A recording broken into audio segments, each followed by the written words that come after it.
Hello, everybody, and welcome to Question Block. So I am finally back to doing question blocks. I am gonna ask that you guys please comment in these videos, like them. I'm gonna try and promote them more because, quite frankly, no one was watching them. And I wouldn't say it felt like a waste of time because I think it's super valuable, but it's really difficult to get in that mindset that I'm getting through to people when it doesn't feel like anyone's watching. And I don't quite understand it because the content in this is more specific than what's usually in my free to play videos, but those get more views. So, um, if you are one of my regular viewers that comments, a lot of repeated names in this, please feel free to mention the question block videos and say, hey, this is a great question. Um, he answered it in episode X of question block, or say, like, oh, you should check out his question block, or he might answer this question on video or something like that. I'm going to jump right into it because I want to keep the video short. Just making sure my mic's working and everything. Okay, cool. So this has been a question from multiple people. I just picked this one because it was at the top of my list. So sorry if I didn't use yours, but can you talk about when should a free-to-play go for a fusion event and how much diamonds, I assume they mean gems, do I ideally have to go for a fusion? Great question. This is one of the hardest things to gauge in the game. Let's talk about what is usually in a fusion. Um, so usually you're going to see. Let me pull up an old fusion. Let's pull up. This is. I can't pull up an old fusion. Um.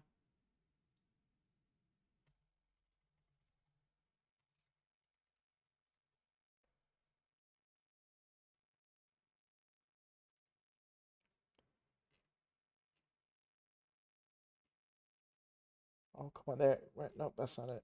Come on, come on, come on. There we go. All right.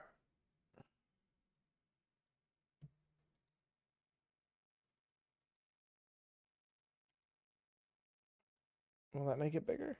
Nope. Okay. This isn't really ideal. I would love to make this bigger. I'm sure there's a way to do so. Please don't yell at me in the comments. Spider tournament, dragon tournament, ice golem tournament, fire knight tournament. Then you have usually two classic arena takedowns. Those are the easiest. A champion training tournament, and then we have those are all the tournaments. Then the events, you've got a dungeon divers, usually two of those, maybe three sometimes. A champion training event, a summon rush, and then three artifact enhancement events. That's what I was thinking was three. So two dungeon divers, three artifact enhancement events. So let's talk about what those entail. Tournaments. So the big four tournaments. You've got your dragon, spider, fire knight, and ice golem. These big four. Those are based off of the gear that you receive. Because you don't receive as good of gear from the lower levels, it costs more energy to achieve this as a lower tier player, or not tier. I don't know how to say it right, but not necessarily free to play, but an account that hasn't progressed far enough into these dungeons. Stage 20 is the magical spot to be in. You want stage 20 on all four of those bosses to get the most efficient point structure, meaning that you get the most points per energy, because that's the limiting factor, is how much energy you have to run these dungeons. That's a big part of it. If you wanted to do it um in and you're not 20, then I think like stage 15 or 16 are better. But stage 20 is the sweet spot because the energy goes up when you get into stage 25, and it's actually fewer points than what you would get farming stage 20 per energy. Because there's a disproportionate amount of good gear that's in stage 20. And it costs more energy. So this is more energy efficient. Basically, you get an extra run every X number of runs and get more points because you get a whole extra run. here you're losing 2 points every 2 energy every run, basically. So stage 20 is the sweet spot. Ideally, going into a fusion, you want all 4 bosses on stage 20.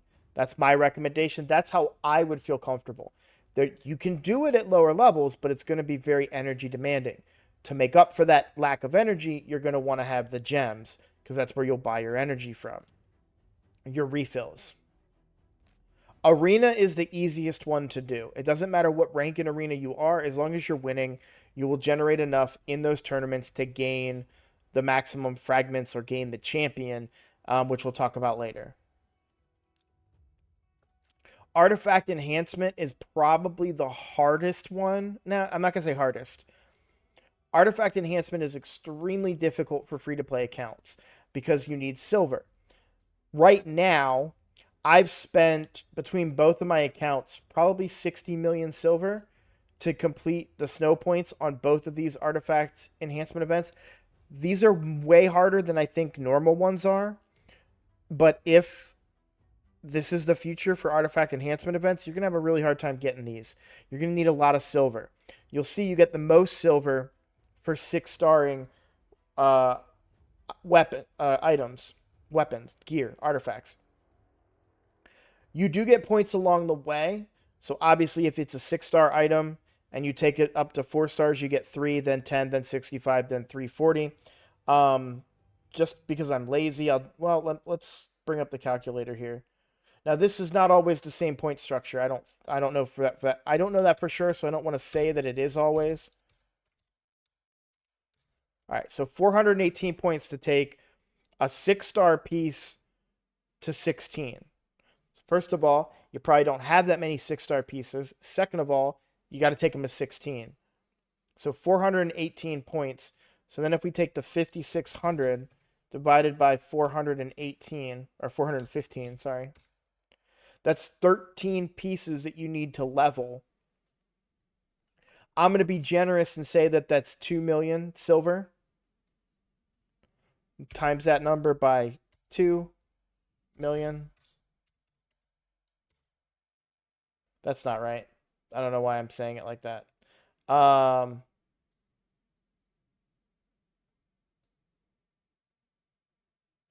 No, that's right. Sorry, the decimal point threw me off.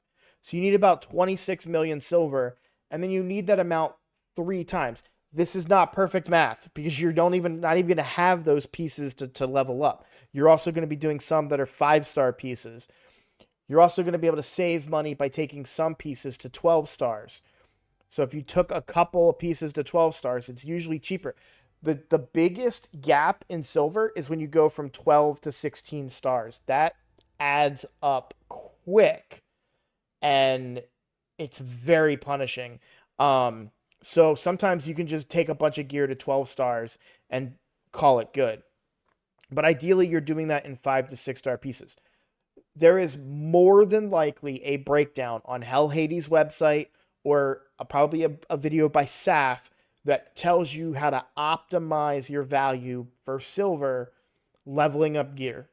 What do? I look for good pieces of gear that I want to take to 16, and I take them to 16.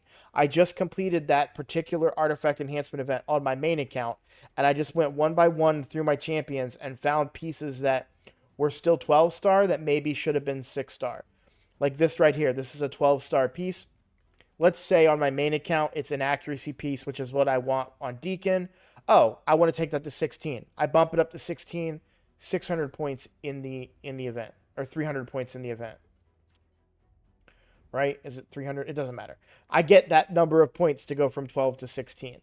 So that's the kind of stuff that you want to be looking at. Now, I'm very conservative with my silver on this account. Very conservative with silver on this account. Let's look at you'll see I've got a lot of pieces that aren't fully leveled up. A little secret with silver, if you're dealing with weapons and shields, so this guy's not built for damage. I don't care about that extra attack on the weapon. I do want the survivability, but it's a 4-star piece, so I wouldn't take that up. if you're building an attack champion whose only job is to do damage, you may want to leave this piece at 16 because that's, or 12. So let's say I left this piece at 12 and I didn't get the HP part, right? So I still get the crit rate. Because it's a defensive shield, I will not get attack percent ever as this fourth slot. So it doesn't really benefit me to level that piece up to 16. I did in this instance, probably because it's just a really good piece that I know is going to be on my account for in perpetuity. So I'm okay taking that, leveling that up to 16. But if it's a piece that's like average, like this piece, it's got some defense, cool, and some HP, cool, but no crit rate, no crit damage. Like, this is really only good for tanky characters, which is Death Knight.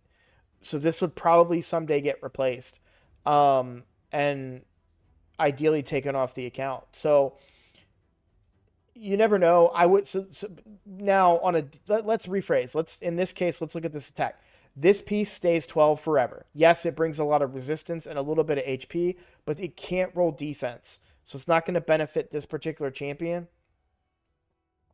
And I'm not really worried about what that extra roll is on this. So I keep it at 12. Now, this piece I would, because it's a defense-based champion, I would do it to get that increased defense flat stat if I had to, if I wanted to level up gear. This might be a piece that I would consider. But my point is that weapons on defense-based characters, you can leave at 12, and you're usually okay. Because you're not going to get any added defense. Maybe you get added HP, which is a plus, but if you're being conservative with your silver, that's one of the ways you can be conservative. Even on my main account, I do that all the time, where it's like, well, I'm not going to take that weapon up because he's a tanky character, and I'm not going to get any extra stats. Or he's a defense-based nuker, and I'm not going to get anything extra out of that, so I don't want to waste the 2 million silver that it takes to finish off that piece. Okay. Let's refocus because I'm kind of drifting in many different directions. So, you want to have a lot of silver. You want to have a lot of gems. The gems question is tricky because gems are a resource to get what you need, whether it's silver, whether it's energy. If you go into it with a big energy stockpile like this, then you wouldn't need so much silver. Okay? Or so much gems. But you will need a big stockpile of silver, a decent stockpile of gems, stage 20 on the big 4, and brews. So we mentioned there are 2 champion training. There's a champion training event and a champion training tournament. The champion training events are only leveling and ranking up champions. It's the only way to score points. Just like this Winter's Path. Level and rank. The only way to score points. Champion training tournaments, you can use books to level up skills, and that will give you points as well. However, as somebody that still saves books and stuff for Clan v Clan, I would hesitate on using the books more than using just leveling up champions. I've mentioned a trick on the account to gaining points during those events, and that's by putting brews into food. It seems wasteful. It seems counterintuitive, but it's actually not, because you're just in it for the points. That's it. And quite frankly, I don't use brews to level champions that often unless it's somebody that I got and I'm like, I have to have this champion right now, and I brew them up. Otherwise, I level them up in the Guardian Ring, or I level them up through campaign. I think I've covered all the big events. The Summon Rush, so Champion Chase events, it's a Champion Chase tournament, is actually one that we just finished, I think. No, we're going to finish today. So this is based on what the champions you summon are. So if you get legendaries and you get lucky, you get a lot of points. Same with epics.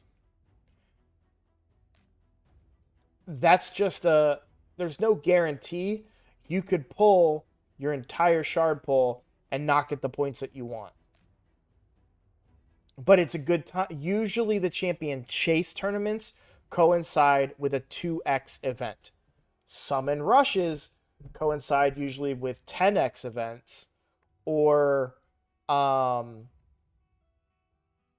probably progressive chance coming up.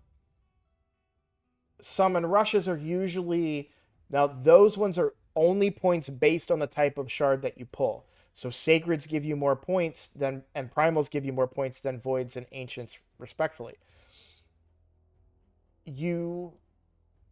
I don't like pulling in summon rushes because there's no 2 times during that. There's no 2x during that. So you're usually at a disadvantage when you're pulling. And I just don't like pulling during those. So I try to skip them. However, in the most recent fusion, it was impossible to skip a summon rush, which brings into question even more heavily, is it possible for a free-to-play player to do a fusion? Speaking from past fusions, it's not impossible. It just requires planning and saving. Moving forward, it very well could be impossible. Or perhaps not impossible, but perhaps less beneficial to you. To put things in perspective, you really need to pay attention to the value of the champion going into it. If they put Newt 2.0 out there, I would probably try really, really hard to go for it, even on the free to play. But you got to plan accordingly, because I would not be able to complete a summon rush free to play on this account. I have stripped myself of all of my shards. That's why it's also so foolish of what I was doing, chasing after things like Taragi and stuff. Because I had less shards to pull now during the 2x event, which would have coincided with this champion chase tournament, which could have got me some potentially good resources in here. Well, not so much these snow points, but so punished myself, right? Anyways, it's really hard to be 100% sure if you're ready for a fusion or not. The best thing to do is to take stock of what you have and look at they usually release the plan a day or two before. Take a look at that and try and map it out and say, okay, do I have the resources to complete these? You're probably looking at like 2,000 to 3,000 energy for the dungeon portions. You kind of want to double dip dungeon divers if you can. So like usually like you'll see Spider and Fire Knight or something. So the end of Spider will be at the same time as Dungeon Divers 1, and then the start of Fire Knight will be at the end of Dungeon Divers 1, so you can double dip in that Dungeon Divers, give or take. I'm making up there's probably a method to this, but I'm just saying like out of the top of my head, those are things that you can do. So case in point here, Spider and Dragon, here's Dungeon Divers 1. So if you did Spider at any time and then did, this actually is not an overlap, these are misleading, but Dragon and Ice Golem is a better example. So you can do Dragon during this Dungeon Divers event and Ice Golem during this Dungeon Divers event and get all the points. You also get points for Dungeon Divers doing champion training as well, because you get gear from 12-3 Brutal, right? That stuff does add up and can usually fill in the gaps in points. But you want to make sure you're being extremely efficient with your point usage. I recommend looking at videos. I know Hell Hades has made specifically videos on how his free-to-play completed a fusion in the past. I don't want to talk too much about it because I do have other questions I want to get to, but I hope I answered your question. If you have any follow-ups, please leave them in the comments and I'll get to them in the next video. Question number 2. I still do not, this is a quick one. I still do not understand why they cannot do like Epic Fusion. I believe it would be more free to play and even new account friendly. There are so many good epics in the game that even some old accounts do not have yet. They'll never do fusions for epics for old epics. It's always going to be how they introduce new champions. And they do that. So you'll see I expect this fusion to be a traditional fusion that, and when I say by traditional fusion, I mean a fusion like this. So they'll introduce 4 new epics. Most likely they'll introduce 1 new rare, and you'll just need to get 4 of those new rare to create the epics. And then you fuse the epics to do the legendary. These are the harder fusions to do. It's important to understand that. They're harder to do because you need brews and chickens and stuff, because you actually have to 5-star the epics you get and fully ascend them, and you need to 4-star the rares you get and fully ascend them to go through this whole process and fuse. You also need to have 1,000,000 silver left over at the end in order to complete that fusion. So they are the hardest to do, in my opinion. I tend not to go for them. But what you can do as a free-to-play player, if they offer up a good epic champion, you can say, that's a good epic champion. Do the events that you can do and go just for that epic champion and stop there. Fuse that epic, get 4 of the rares, level and ascend them, fuse them into that good epic, and take advantage of that opportunity. I suspect there might be a good epic in this particular fusion that we may want to consider going for. I'm not 100% sure if Taragi was a fusion epic at some point, but some really good epics have come out of fusions. Demitha, I think, was a fusion epic with some of the ones in the past and things like that. So, if you're paying attention, there's a really good chance that you can get your hands on a really good champion just by targeting that specific champion. All right. Question number 3. This is Cedric Kamga. I didn't read the names on the other 2.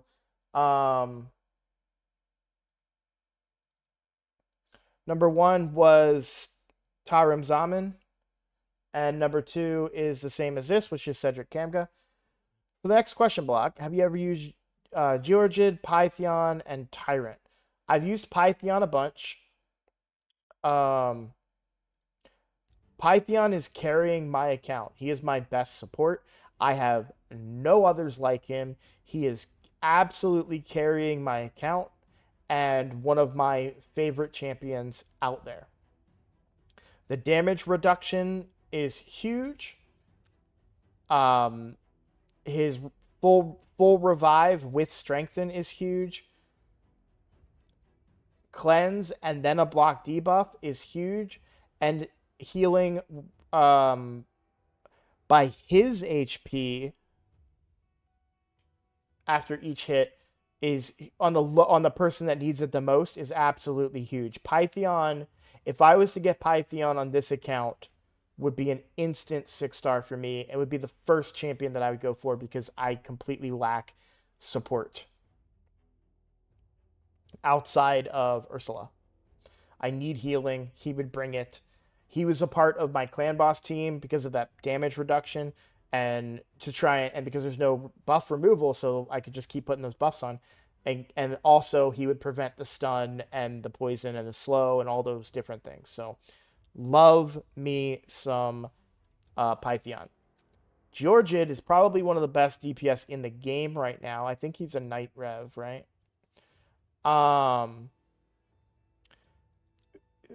Many reasons. 1, he's void, so he doesn't weak hit.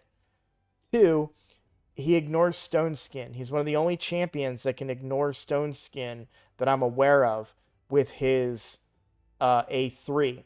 Also grants an extra turn if it kills an enemy, which it will, because it hits hard as a truck and ignores Stone Skin. So even a fully Stone Skin team won't matter. Then he has this ability, which he would use second, which hits like a truck, decreases turn meter, which can't be resisted, so you don't need accuracy on him. You can build him purely for damage. 50% to ignore. Yeah, so 50%. He has a 50% chance to ignore half of their defense from each hit placed by this champion's skill. So he's easy to build in that mindset for like a free to play account or a new account. And then this has a 30% chance of repeating the attack. If it's like Fushan's ability, this can do a ton of damage as well.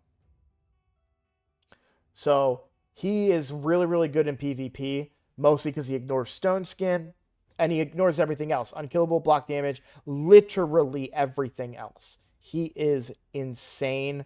I would love him on my main account very, very much so.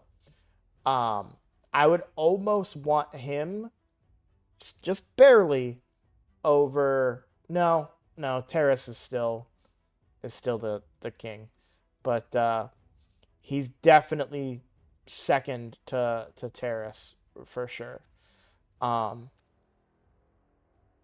So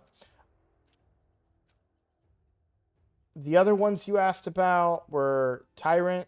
I don't know Tyrant very well.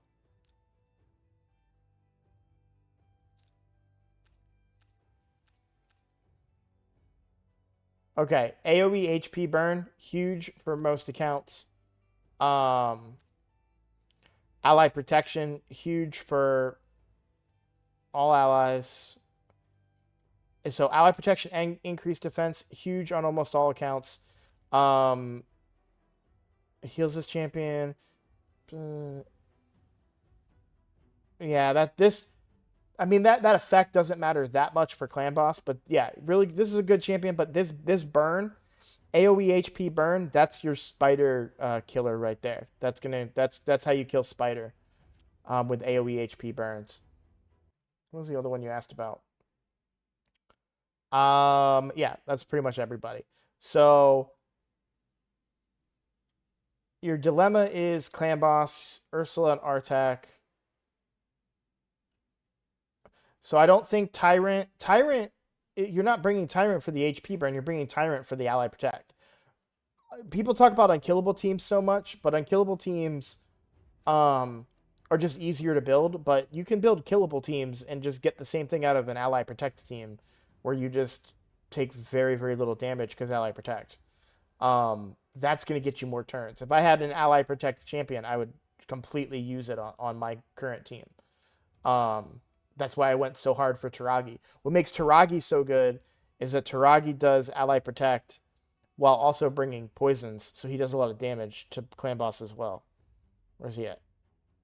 Where you at, Frogman? There you go. And he brings decreased attack too. So if I got Taragi, I could replace Ursula, so I would get my decreased attack.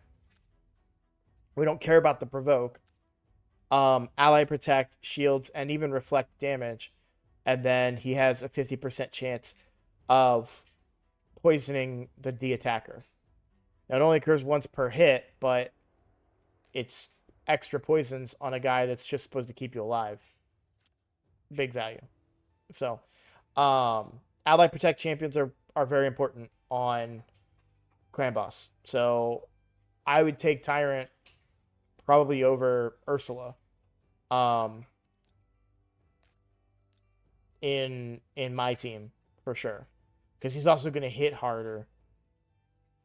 Because he's not technically a support, so he's probably attack based, HP based, no, defense based. Wow, that's huge. So really easy to he's already going to be built tanky. But he's also, you can build him with probably crit rate and get some damage out of him as well. Plus the damage inflicted by enemies under HP burn. It doesn't have to be his burn. So if you had another burner, like for me, I have Geomancer, I would probably turn off his A2. It would depend on how hard. If the A2 hits crazy hard, I would use it because it doesn't really matter. This is also going to help keep him alive on my particular team because I'm keeping everyone alive using Leech. Well, he has a better version built into his kit that he could use. He would bring the increased defense. The only thing I would lose out on would be increased attack, but most of our poisons is coming from, or most of our damage is coming from poisons. So, all right, final question. We've got a long one here. This is a two-parter, so I'm going to answer both parts. Let me look at my time real quick. We're right at 30 minutes. I'm happy with that. Okay. This is a really, really good question. Listen up, guys. Apparently couldn't keep up with my... This is from Doji Grovesai. Apparently, I couldn't keep up with my missions quickly enough, and my XP boost ran out. I went ahead and bought a one-day boost with gems because I was in the middle of trying to level up some champions to work on my clan boss team. In general, is this a good strategy for gem use? More generally, is XP boost something that players, especially free-to-players like us, should be trying to keep on at all times? Not at all times. You will see I'm saving these XP boosts. So with the way XP boosts work, I only have 2 days and 20. I got 3 days of XP boosts currently, and I've saved some up. If you are you did exactly what you're supposed to do. If you're gonna level a bunch of champions, you need to be under an XP boost. If you're doing a champion training event, if you're doing a champion training tournament, or if you are just like, I have this champion, I want to level him up, I'm going to be doing campaign for the next 1,000 energy, you're wasting energy if you're not under an XP boost. However, if you're in between champions and you're not leveling anybody up, you're not leveling up food, you're just farming gear, doing dungeons, and your XP boost falls off, that's okay. Not ideal, but it's okay. Assuming that you're not running a solo character with 4 food.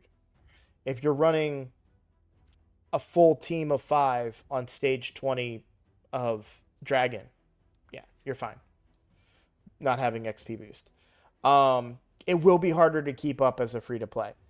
You were absolutely right, though. The best way to get it up giggity, is from the gem shop. The 1 day is fine. Obviously, the 3 day is better bang for your buck. I say obviously because it's only double the cost, but you get 3 days. So you do get a day and a half for 140 shards, which is better. However, if you know that you're going to do it all in a 1 day period and you want to save those gems, it's okay to do just the 1 day. But I think, when you consider if you're like, I'm spending my whole weekend leveling champions, go for the 3 day and get that extra time. Final question. Your rework of Kayle was really informative, but I would like to broaden the thought process, especially after an event like this Deck of Fate. How do you process gear reworks for several champions at a time? Very good question. I'm finding that at this point, champions in my clan boss team and in other content are more limited by gear than anything else. But every time I go to rework my gear, I feel like I'm robbing Peter to pay Paul. Anything I should keep in mind while doing this? This is something that is going to be a struggle for anybody on any difficulty, on any level when building champions. I reworked my Kayle and immediately wanted that to be on my Sun Wukong. Because stat-wise, it's better almost all around.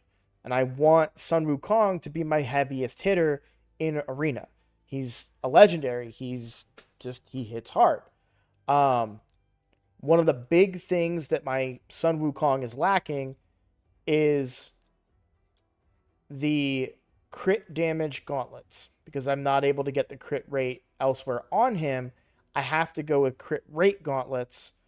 But I would love to be able to get crit damage gauntlets.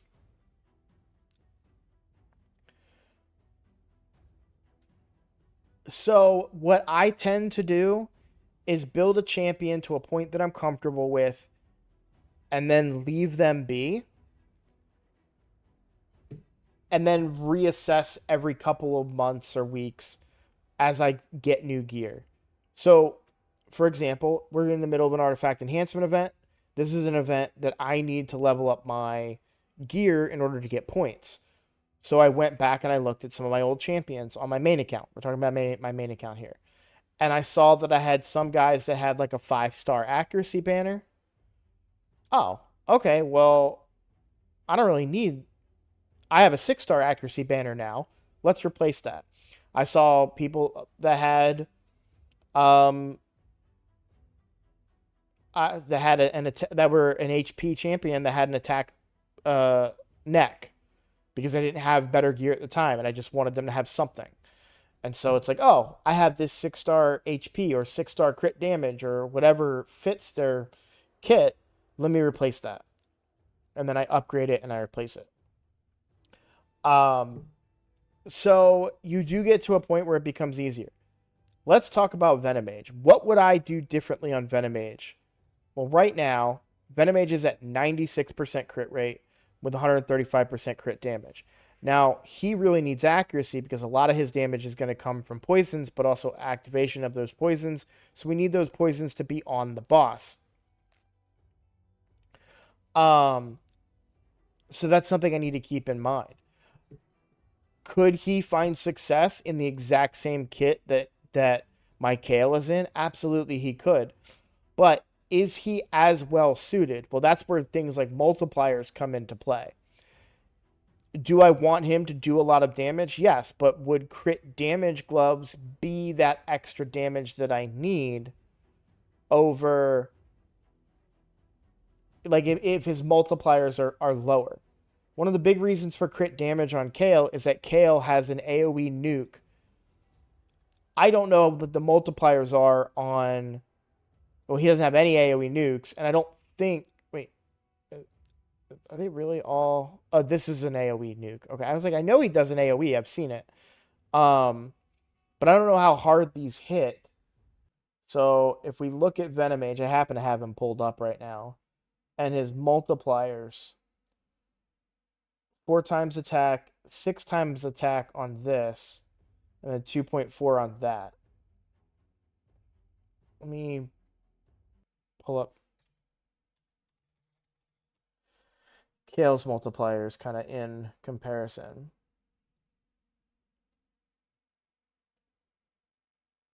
So 3.5, 4.65 on his big nuke, and 1.5 on this disintegrate. So he actually has really good multipliers. Where's his base attack? 1002. And that's more than Kale. Kale's is like, oh no, yeah, see, so he has less base attack, which means he scales slightly worse. So I don't think he's going to hit as hard as Kale if he was in the same gear. So those are the things you want to keep in mind, is scaling and things like that. He does have bigger multipliers, but that's 6 times his attack. If his attack can't get that high because of his base attack being much lower, those are the things you want to keep in mind. You also want to consider who the better champion is.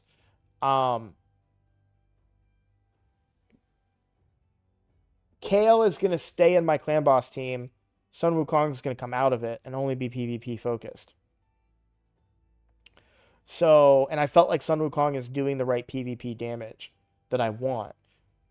So I want the damage to be in clan boss. So I would keep the gear on Kale and replace him with Venomage to get survivability and a little bit of extra damage from the poisons that Kale's applying, eventually replacing Kale altogether as well.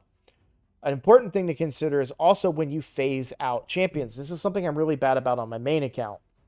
I'll have, like I had Elhain built really, really well. She was my best built character for a really, really long time. And then I started getting better champions, better gear, and but I never touched Elhain. She may have really good gear on her that's wasted. Not wasted, Faction Wars is a thing, but that could serve me better elsewhere on the account.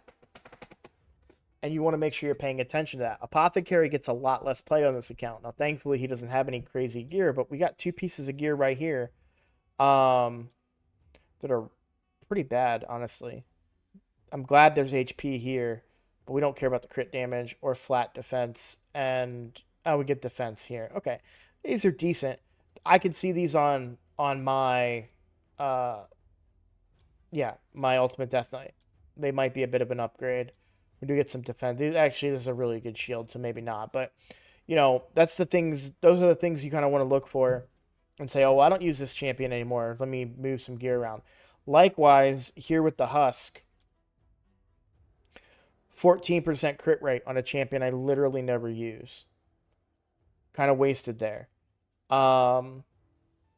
This is the speed on there. Without accuracy and resistance, this is probably just fine on him. Doesn't really need to go anywhere else. The rest of the gear is all 4-star gear. You'll see we're using crit rate here. We don't really have any other desirable stats except for HP on him, but and then crit damage here. But these weapons in particular with the 14% crit rate could be really, really solid on another champion that could use some crit rate. Like, those actually might be better. I don't think they had crit damage on them. Oh, they do. Yeah, so you get 14% crit rate over here on Sun Wukong. That may free up an opportunity for us to go down to crit damage gauntlets on the account. So let's say we look at crit damage with substats of crit rate, and we go to equipped. That didn't roll crit rate. I'm going to roll these real quick. Just take them to 12. Maybe we get some crit rate on them. Nice. So we get a little bit of extra crit rate down here. And attack. Resistance is always fine, but it's not crazy good. But these would be really, really great on my Sun Wukong. If I could find a way to work them in here, I would lose 32. Well, then I can gain 3 from that weapon. So maybe that's not the answer. We really need to find a helm with crit rate is really the big thing. Or get actual procs on boots or chest in order to make it work on him. But these are the things that you're going to be wanting to look for on gear. Like in fact, the Stalwart gear is actually better because we're getting more crit rate. And so then we're only losing 30. So then I have to make up 30 across the other 5 items and getting way more crit damage out of it. You'll see these ones didn't even proc on the crit rate, which would have made them even better. The same here. We got 5-star. We get 1% less crit rate, but there's some things that we could probably do. Don't be afraid to take from champions that you don't necessarily use all that much. You kind of want to make sure you're keeping an eye out for that kind of stuff. But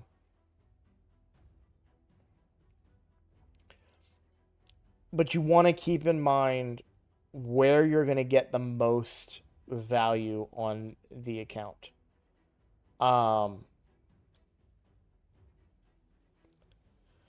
So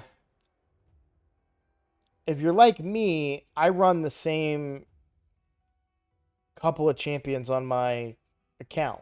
So you're going to want to make sure that those champions are the strongest on your account, and then give their other option, the next tier down, the next best set, and the next tier down, the next best set. My biggest PvP nuker on my account is my Heffrak. So he has my best PvP gear. Crit rate, crit damage, savage gear, all that stuff. One below him, well, no, we don't even need to say below him. So his future replacement would be the Baron that I have. But if Baron's not ascended, the kits are different. So I need to make sure that I'm building Baron the right way and moving gear accordingly. And also keeping in mind how is that going to affect other areas of my game, like faction wars and things like that. Because I don't want to completely cripple Heffrak if he's the part that's carrying me in faction wars for farming purposes. I've completed my faction wars but for farming purposes, I don't want to hurt myself too much. All right. I'm a little tired tonight, so I don't know that I answered every question perfectly. Um, for me, in my account,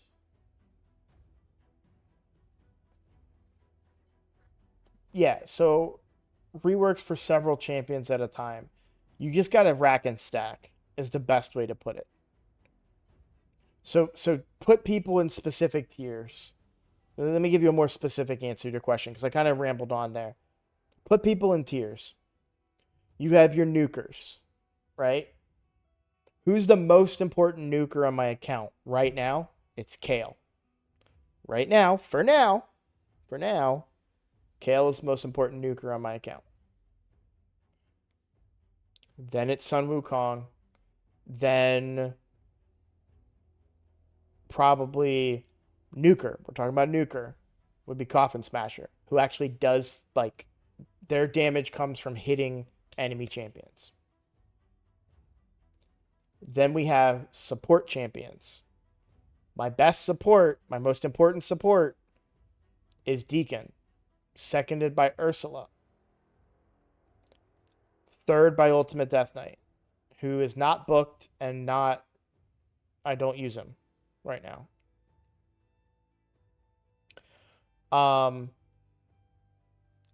Then you have like a kind of a different tier, which is your debuffers, right? So the reason that these characters need to be considered in a different tier is because they're going to be built different. I'm not putting attack percent gear on Geomancer. I'm doing HP percent gear. I'm trying to keep him alive. Likewise with Venomage. I'm trying to keep Venomage alive. I might put attack gear on Venomage. We talked about the multipliers being an issue. We need to make sure Venomage stays alive. So we need to be paying attention to that factor as well. But you can build champions different ways. It all depends on kind of what you want to do. But I would probably, he could be put in Nuker, but he could also be put in debuffer territory where you're just trying to keep him alive and land those debuffs, that kind of stuff. So Geomancer is the most important, with Venomage coming in second. That kind of thing. I hope that kind of answers your question a little bit. The important thing, and I mentioned this in my most recent video, when it comes to gear, stats over sets, and I say this a lot because it's one of the biggest mistakes that I think people tend to make, is over prioritizing sets and thinking that you have to have gear from a certain dungeon or whatever.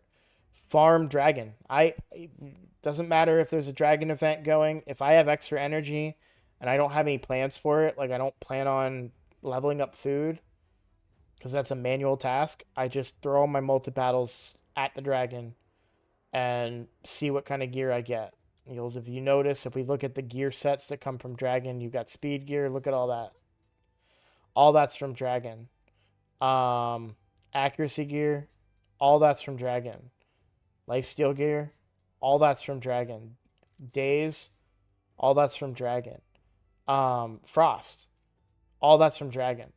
And I'm just looking for good gear. That's all I'm looking for. I'm probably going to do a cleanse now that I'm realizing how much gear I actually have. So let's do a cleanse real quick.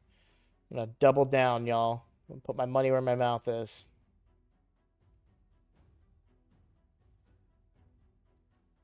Alright. All that 4-star gear.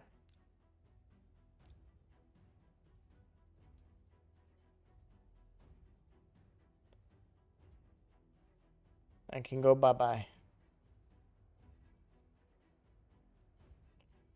Because I'm never going to use it. And there we go. So. And then if we go back, we go back now. And we look, because I'm farming 20. So if we look at those sets again, speed, look at all that speed gear I still have. Even though I just deleted all of that 4-star gear. I only did 4-star blue gear, which I actually didn't want to do all of it because I wanted to keep any 4-star boots that were speed. I wonder how many speed boots I have on the account right now, just in general.